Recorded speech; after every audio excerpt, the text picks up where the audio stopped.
This afternoon, we are 1 kilometre off the coast of Normandy, France.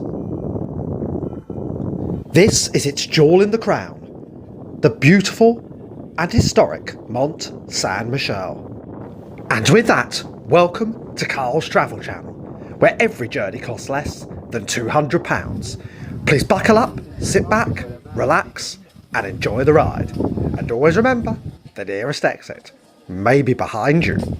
We start today's journey up on these ramparts, which is where we left off in part 1, which if you have not seen, please look up on my channel from London to Portsmouth to St Malo. There are some holes in the floor here, which, if you have vertigo, is not where you want to stand. Anyhow, it's time to head down from here, as not only do we have a coach, we have a ferry to catch. These stairs are certainly steep, and not ideal for those who have accessibility requirements.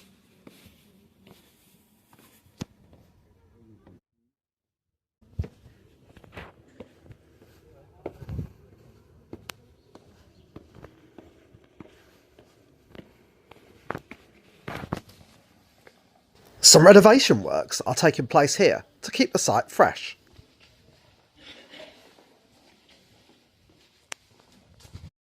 Down on the lower end of the ramparts there are some souvenir shops like here, and also some cafes and restaurants. I do like to have a look at a nice old ruin.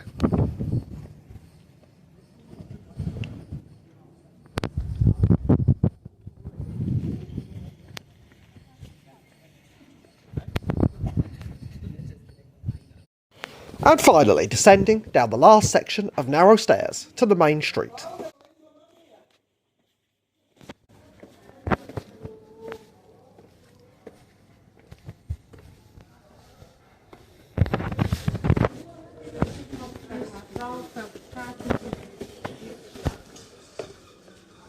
This is where the main bulk of bars, restaurants and shops are located.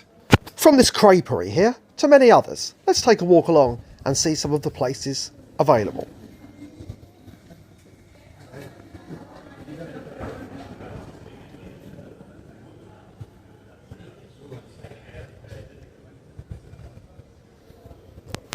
A look at some of the menus so you can see the pricing.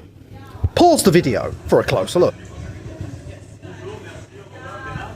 I then stopped for this hot dog, which for about €5 or €6, quite frankly, was awful and burnt. It was time to head back down to the beach and explore one small part of the island I missed, and then head back for the coach. I'm not sure why this information sign is out over there in the quicksand, because it clearly says not to venture onto the beach. The quicksands here are perilous and many a tourist has been consumed. There is another side entrance here to the Mont, which is known as the Faneuils.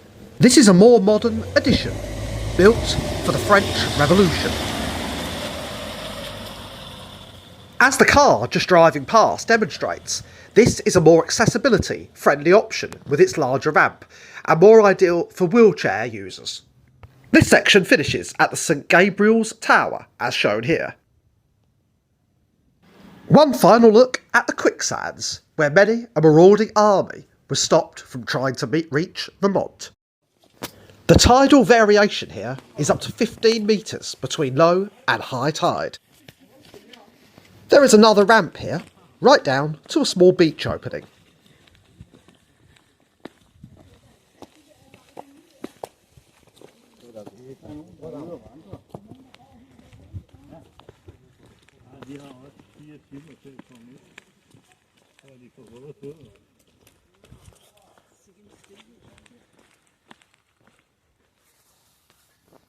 The other benefit of this section is it's quiet away from the tourists. A moment of quiet contemplation, looking over the sands and taking in 1,000 years or more of history. As we venture back down to the main entrance, one final thing to point out here, on the right, is there is a useful set of bike racks for those arriving by bicycle. And one final look at the magnificent Mont St Michel. It's certainly windy and bracing, out here on the causeway.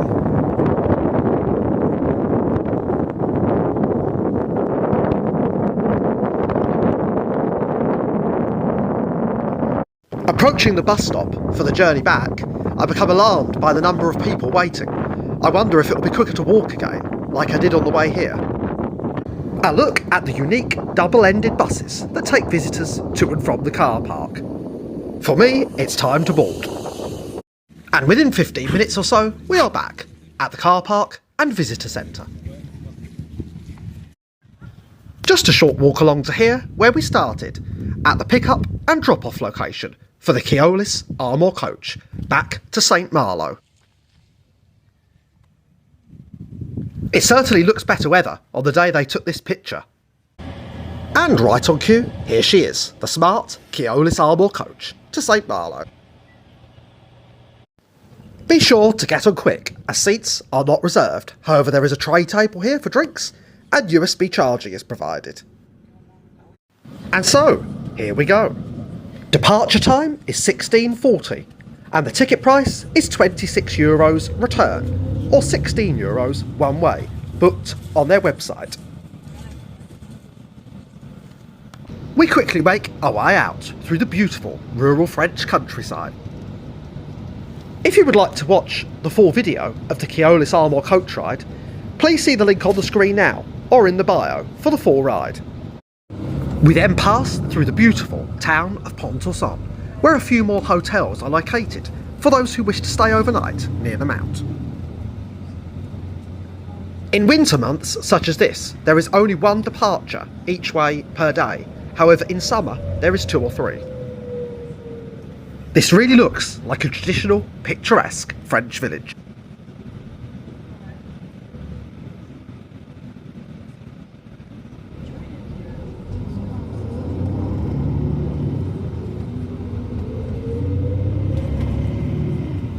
Well, maybe except for the tenement buildings and graffiti.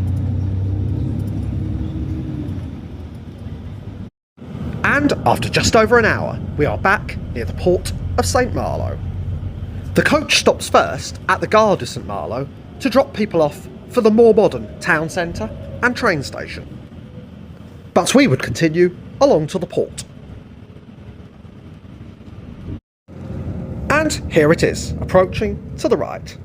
Sadly, I believe these train tracks are only now used for freight. The train station itself is quite a long walk or bus journey from the ferry terminal.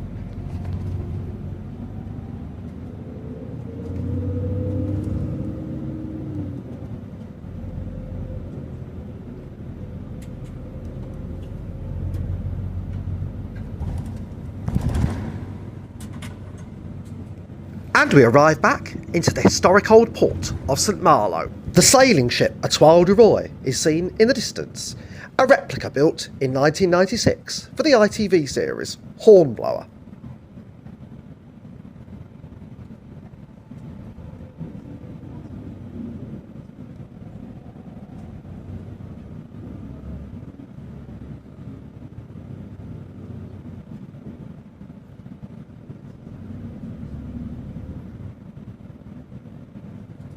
We alight from the coach here at exactly the same location on the Esplanade San Vincent, where it picked us up this morning. Please see the first part of the video, in part 1, Portsmouth to St Malo, on my channel. Due to forgetting my USB cable, I then went on a search for a power outlet in the local bars. Here is La Belle Epoque, a traditional real ale bar. But alas, there was no plug in sight, so I decided to continue onwards towards the ferry terminal. And certainly, the breakwater at St Malo Port is not to be missed, as it offers a fantastic view over the ships of Condor and Brittany Ferries. Let's walk up here and brave the wind and see if we can get a little closer.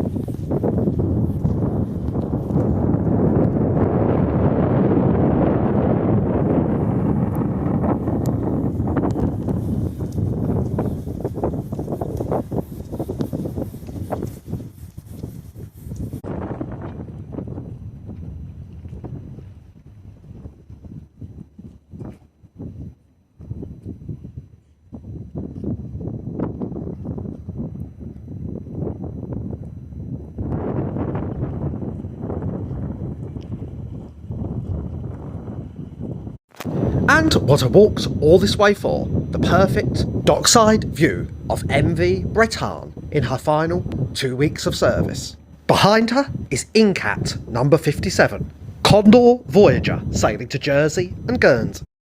There's actually a small plage here, or beach, but alas, I don't fancy going for a dip today in this weather. One final look around the historic walled old town of St Malo. But alas, it was time to leave its ramparts and head towards the ferry terminal, just passing here the statue of Francois de la Bourdonnais. The ferry terminal is only a 5 or 10 minutes easy and flat walk. No stairs are required.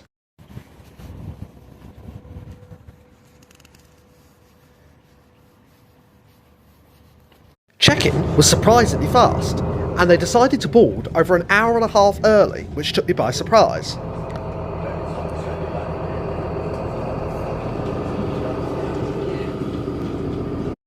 Now on board the foot passengers bus, once again passing the beautiful Condor Voyager catamaran.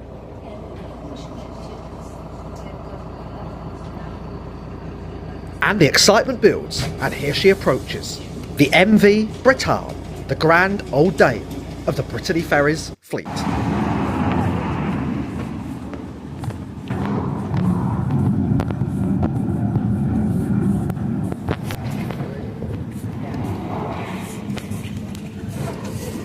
Once again, there are ramps here for foot passengers, so it should be easily accessible for those with any difficulties. Keeping with my tradition now of boarding ferries, I head straight to my cabin, seen here, to drop off my bag, with a very comfortable single bed and power outlet and desk provided. They leave the second bed here out of use above. The bathroom is of a nice adequate size and contains a good shower. There is even this quirky retro bottle opener provided. On the desk is the Brittany Ferries Voyage magazine. And yes, next to it is my shaver to remove my beard from a long day travelling. The magazine is like a classic in-flight magazine really, with information on duty free. However, there was also this lovely article on the historic 35 years of Bretagne's service.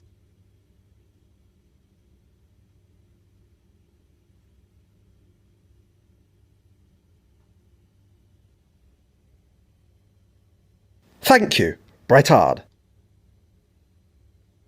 One other thing to point out that was not obvious is even if you are on a mini cruise, like I was, you must go back to the check-in desk and get a separate ticket for your inbound journey home. However, you can leave any bags and possessions in your cabin whilst alighting the ship. And yes, if you've seen any of my previous videos on ferries, you've probably guessed it, my next port of call is up on deck, and especially now in the last hour or so of daylight. And yet again, the Condor Voyager following me around.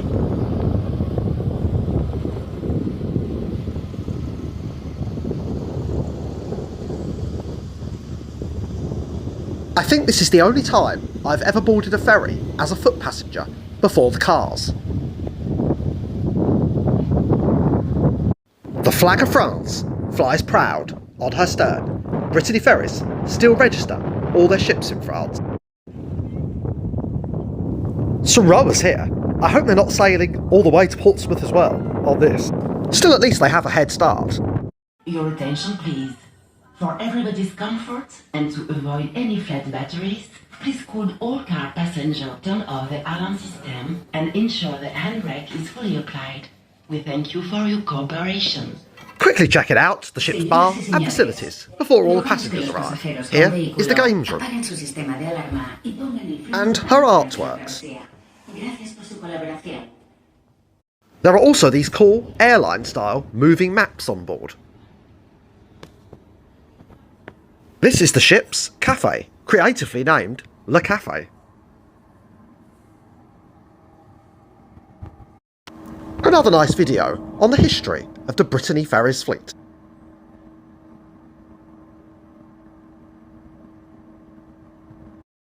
Let's now do a full tour of the decks, making use of the final hour of daylight.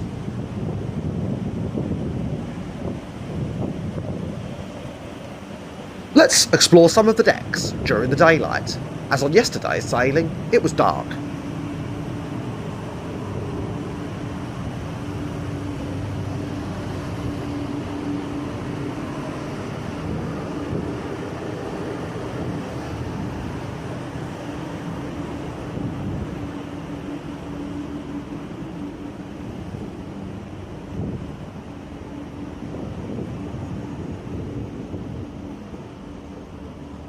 This lower deck runs the length of the ship down to the bridge, where you can ascend and then head back along.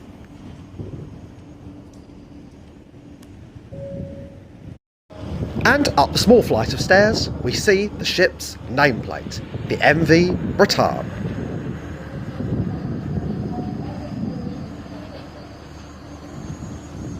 Sadly, you could not go higher than this, but we head back down to the stern, passing her elegant funnel.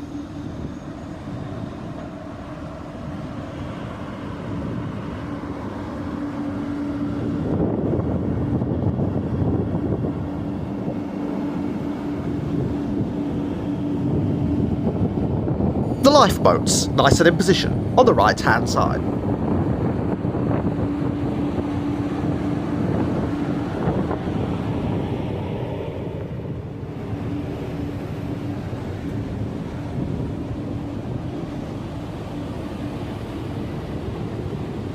I liked this small and rickety flight of stairs, which you don't really see on today's ships.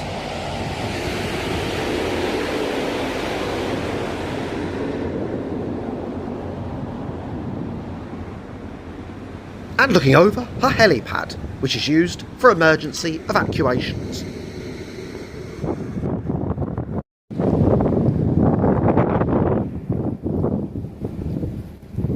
We then head around to the other side of the ship to see the breakwater, where we were earlier.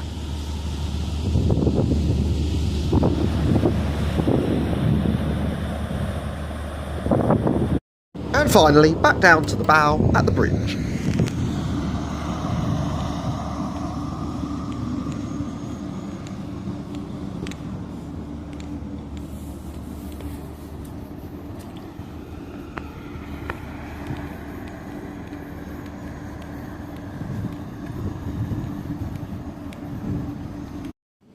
Let's head back down inside. Some more of her lovely artworks.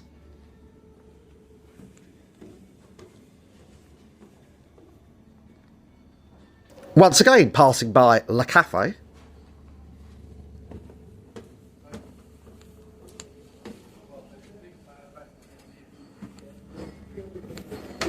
And down to the main atrium area, with this nice 1980s style entrance plaza, where the duty-free shops are located.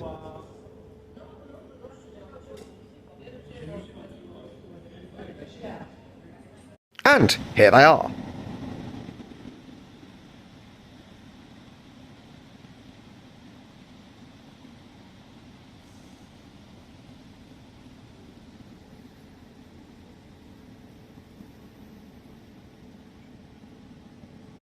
I was hungry before sailing, so decided to head to the self-service restaurant for this burger and fries.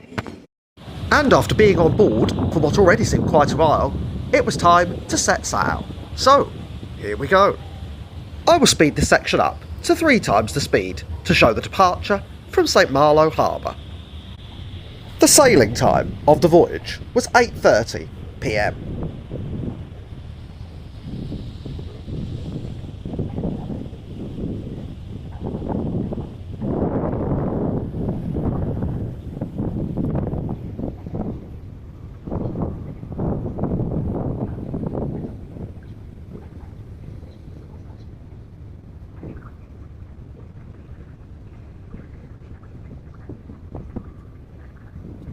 The lights of St Malo dwindle into the distance.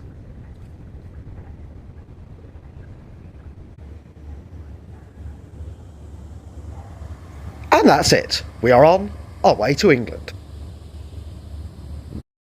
The beautifully illuminated funnel steams through the night.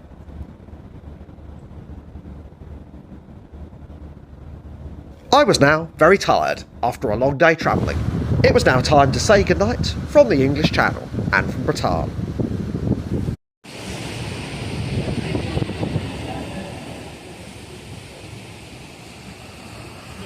And good morning from the high seas. It's breakfast time at the self-service restaurant.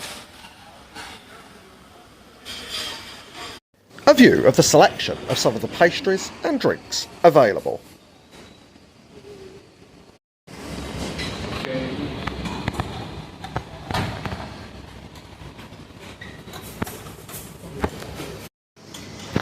I'm not sure I want any beer or wine at this time of the morning. I ordered my full English breakfast, which was very good and only €11. There's no better way to enjoy breakfast than looking out over the sea. It was then time to head up on deck and work the breakfast off. And here we pass one of the old channel forts, known as the sea forts. Several of these were converted into luxury hotels or homes. However, sadly, they have all closed. I wonder if they will reopen in the future. It would make a great trip.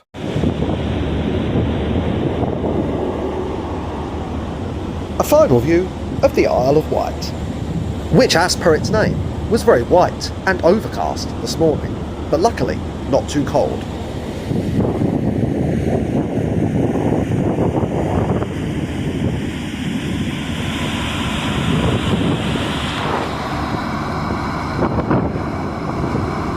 We approached the mainland of the United Kingdom, and over in the distance you could see Southsea and its pier. I've sped this section up to double speed, so we arrive a little faster.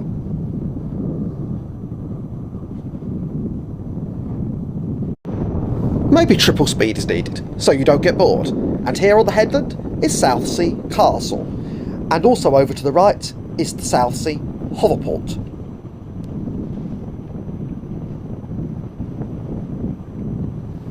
We then pass by Brittany Ferries' next ship to retire after Bretagne, the MV Normandy. In only a few weeks after this video, I will also be travelling on her. I will put up the video soon and add a link down in the description below. Normandy is a 1992 ship and has at various points also been regarded as the flagship of Brittany Ferries' fleet. Built in a similar era, her interior design does also resemble somewhat to Bretagne.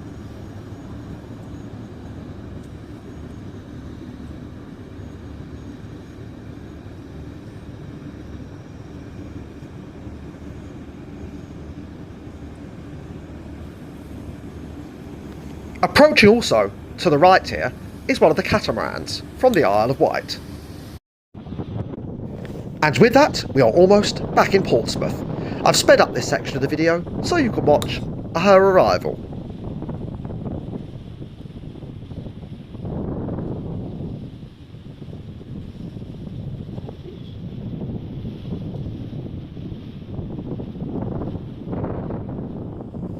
On the dockside here are some excellent cafes and pubs such as the Still and West, ideal for watching the ships go past. And of course, not to forget, Portsmouth's iconic Spinnaker Tower. Maybe I should make a future video up here as well. To the right here, you can see the docking place for the Isle of Wight ferries, and docked in there is the MV St Faith, one of the last of the old sealing ships. Next we approach the Portsmouth Historic Dockyard, home here to the HMS Warrior has seen, also the Victory, and of course Henry VIII's flagship, the Mary Rose. Coming up next is the active Royal Naval Base at Portsmouth. And we're very lucky to see today the flagship of the Royal Navy's fleet, the HMS Queen Elizabeth aircraft carrier. She can carry up to 36 F-35 Lightning aircraft, although sadly none of these are visible today. On a future trip, maybe I will see her sister, the HMS Prince of Wales.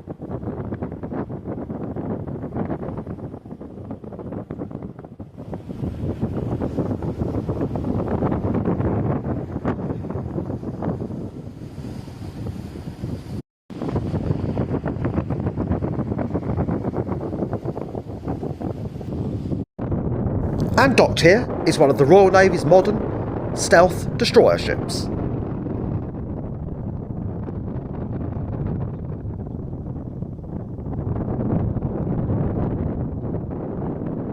And with that, we are almost back at Portsmouth International Port and greeted by 3 other large ships already berthed. In front is the Brittany Ferries Cottertin with its large lorry deck at the rear. Behind to the left is one of Condor's ships from Portsmouth to the Channel Islands. And off to the right was a cruise ship. I don't remember, sadly, which one it was. I think maybe Azura. The Cottertin was launched in 2007 and, like the Normandy, is another Finnish-built ship.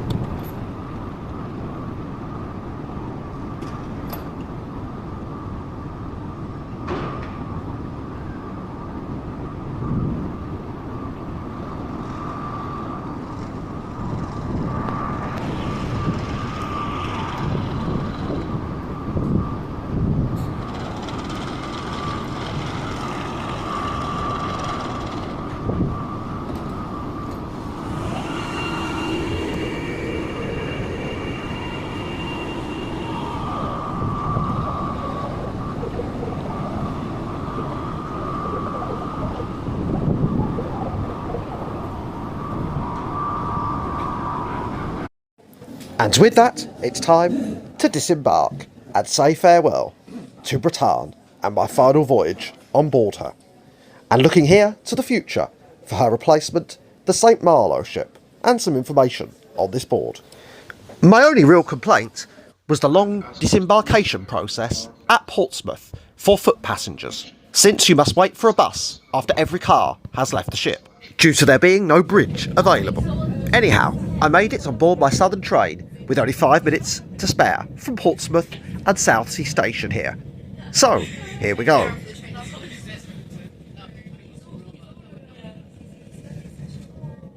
This train ticket was also a real bargain at only £7, booked a few weeks in advance.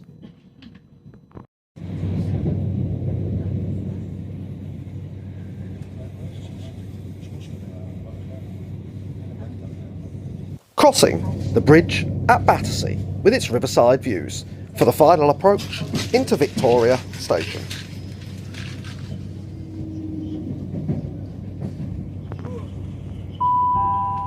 Ladies and gentlemen, shall be arriving on the Victoria where this train terminates.